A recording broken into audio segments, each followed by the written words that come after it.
Aba, at si Inday, nasa galaan na naman. Hello po mga ka-boys. Naka-schedule po talaga ako ng paglalaba ngayon. Ayan, at may nakasalang na nga sa washing. Kaso nadinig ko, bibili pala ng damit ang nanay ko. Hindi ako pwedeng maiwan, content ito. At itong apo ko, umiyak pa para lang masama. Dumaan kami sa Popoy's Pandesal at nagugutom daw ang ate ko. Buti na lang kasi the feeling is mutual. At ito na nga, kahit nakaangkas sa likod, kakain pa rin. Masama daw malipasan ng gutom, kaya sige, Inday, kain. Fast forward, nandito na kami sa RCS. Sanay na kasi kami na dito bumibili ng mga damit. Tingnan nyo naman ang apo ko, humilera pa sa mga maniki na bata. Nag-umpisa ng mamili ng damit si nanay. Blouse at square pants ang balak niyang bilhin. Kaso wala siyang magustuhan, kundi kasi mahaba sa kanya, maiksi. Habang namimili siya, napansin namin ng apo ko itong mga maniki ng mga bata. Nakakatuwa kasi parang nakaupo sila lahat dun sa taas. At nakita din ng apo ko itong magagandang bag. Ito daw ang irregalo ko sa kanya sa birthday niya. Lumipat na sila nanay sa mga bestida. At dahil 80 years old na siya sa darating niyang birthday, mas maganda nga na magbestida siya. Kaso hirap na hirap pa rin pumili.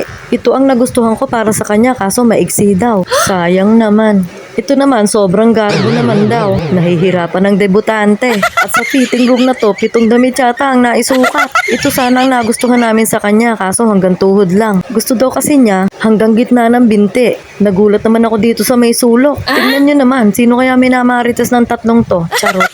Sa wakas, nakapili na din si nanay. Hindi ko na binidyo para sa birthday celebration nyo na lang makikita. At dahil medyo expensive yung damit, meron daw libreng wipes.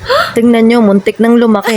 Darating ang nag-iisa na lang na kapatid ng nanay ko. Kasama ang mga anak niya at ang mga pamilya nito. At mahilig sila sa kape, kaya bibili kami ng cups. Kailangan din namin ng garbage bag para shoot na lang na shoot ng mga itatapon. Tingnan nyo guys, ang gaganda ng mga bulaklak dito. Tumerno pa yung nasa ulo ng apo ko. At syempre, may cups, kailangan din ng kape. At itong Coffee ko Blanca, ang brand namin. Sana naman magustuhan din nila. Bumili na din sila ng marshmallow kasi maganda daw to sa may acid. Totoo po kaya yun? Tinanong ang apo ko kung ano gusto niya. Hindi niya pala gustong marshmallow. Eto, Jelly Ace pala ang gusto niya. Fast forward, 10 PM na ako natapos magbanlaw. Layas ka kasi Inday. Di na tuloy ako nakapanood ng Batang Quiapo. O paano guys, sa susunod na lang ulit ha. See you on my next vlog. Bye!